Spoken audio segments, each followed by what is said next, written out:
Hello, welcome back. Today we've got another £200 worth of 10p's we're going to be hunting through. We'll be looking for... Oh, my mouse has fallen off. Get out of the way.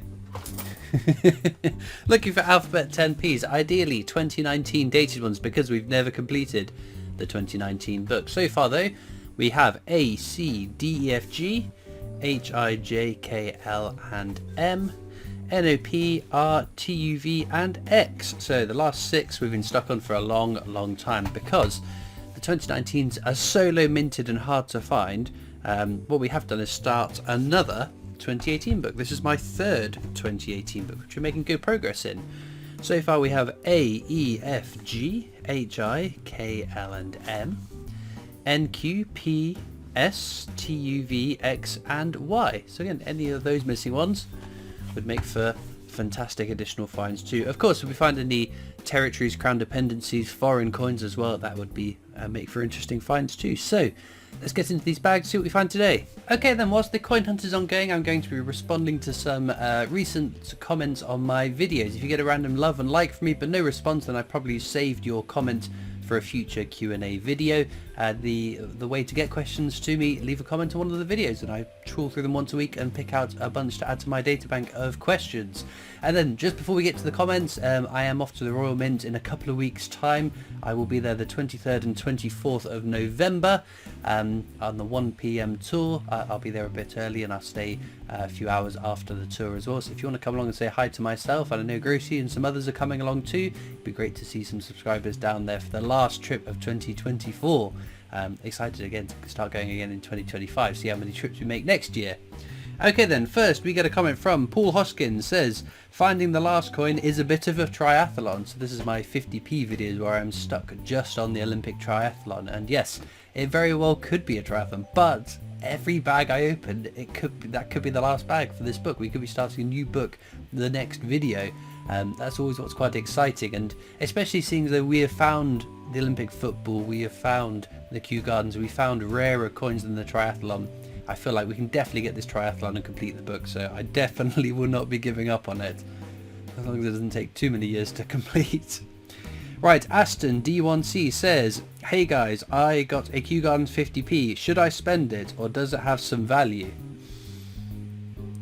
I would suggest if you pointed out your Kew Gardens, you know that there's some value to it already, so yes, you should not spend that if you're a coin collector. You could definitely get more than 50p for it should you want to sell it, or it's just a nice coin to keep in your collection, because chances are it's a tough one to find. You might not find many more of them. Right, Comdam says, I love these fakes. The one at the end's really good. I wonder how many people are making them. They do look different from each other. Yeah, that's an interesting thing. There's, with the fake £2 coins, the giveaways of some of them are different to others. So whether it's the design detail, whether it's the colour of the metal, the sound of it, there are lots of different things that give it away, and potentially that is different people producing them, or different groups of people producing them. I would kind of love to go into one of these places where they're making the fake coins, just to see the operation and see them making them. I think it would be like, I don't know, like a really weird Royal Mint tour. I'm not sure I'd want to strike my own coin there, but be part of that.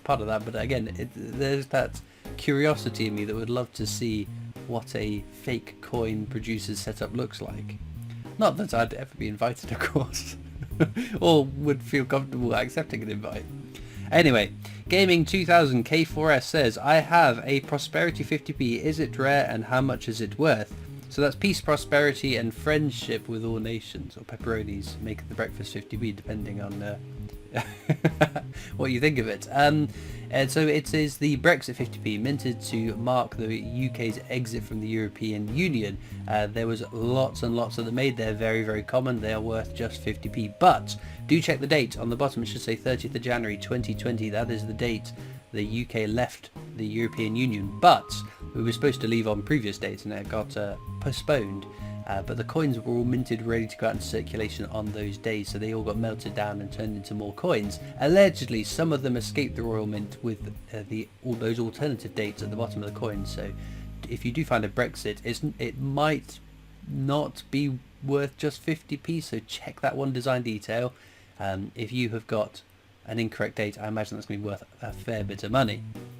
Right, John Colve, I hope I pronounced that right, says, "Hi Christopher, not seen any 2021 Britannias either, but I did get a Northern Ireland Commonwealth Games out of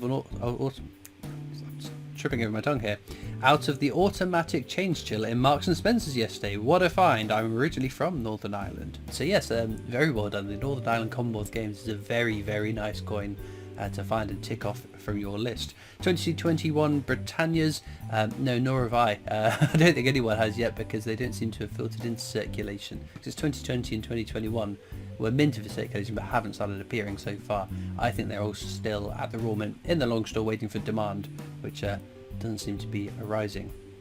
Right, to coin a phrase, says, "I'm surprised you're not getting that deja vu feeling yet." So that was on my Gruffalo Child Royal Mint trip, which I think was my most recent one.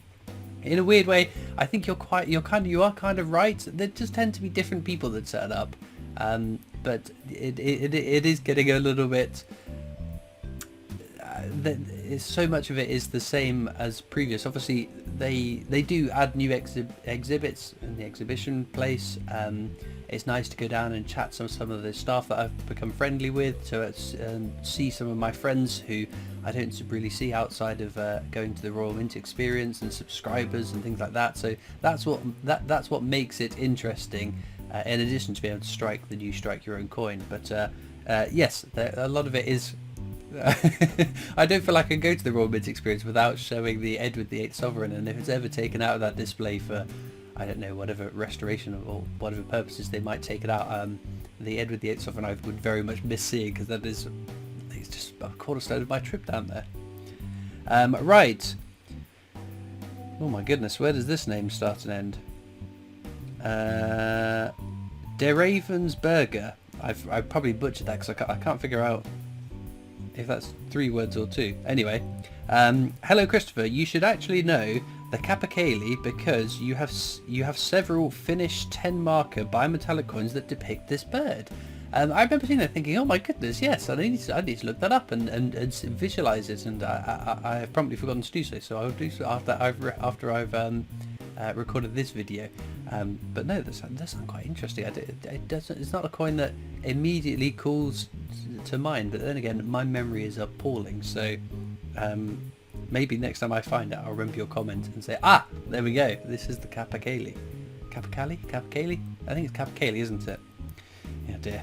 Anyway, DP John says, when you strike your own, do you pull any levers or press any buttons and watch the blank disc transformed into the desired coin? Or do you pick them off a shelf and purchase it like an eBay sale?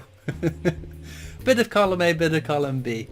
So there is a coin press machine in front of you. You press the big gold button and it strikes the coin. You get to turn the blank into the coin with the design. If it's a £2 coin, I think it must be pre-struck, because it's got the edge inscription and the milling, and the 2 parts of the blanks are fused together. So I think it must be struck with a blank die to be able to do that, because otherwise they would have to put the loose outer and the loose inner, because striking the design on is what makes it expand out and lock into place, right? It's been a while since it's a £2 coin, but I'm pretty sure that's the case. So yeah, you do strike the strike your own. However, if you are purchasing multiple, they do steer you towards striking one, and so there's normally been you can strike 3. You can get 3 strike your owns per tour. So you can strike the first, and the following 2 are pre-struck ones in the same packaging. If it's a quiet tour, or if they haven't got any pre-struck ones, you can sometimes strike all 3 of your strike your owns. But I tend to strike the one and take pre-struck ones on the tour. So yes, it is a strike your own, because you are striking it. You're pressing the button that makes the machine strike it, I guess. Right, Brett Burbeck says, late again. Mr. Gross was even worse. Great tour. Shame we didn't get on the factory floor this time. Oh, goodness, I can't read today. So yes, my apologies. I was a little bit late to my last Raw Mint trip. It normally takes an hour and a half to get there, and I try to leave 2 hours early, so I've got half an hour when I get there.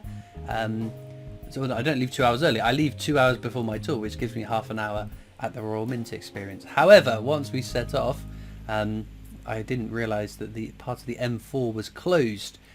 Something which Gracie said, "Oh yeah, I saw signs for that. I didn't think much of it." I was like, "Great, thanks for letting me know."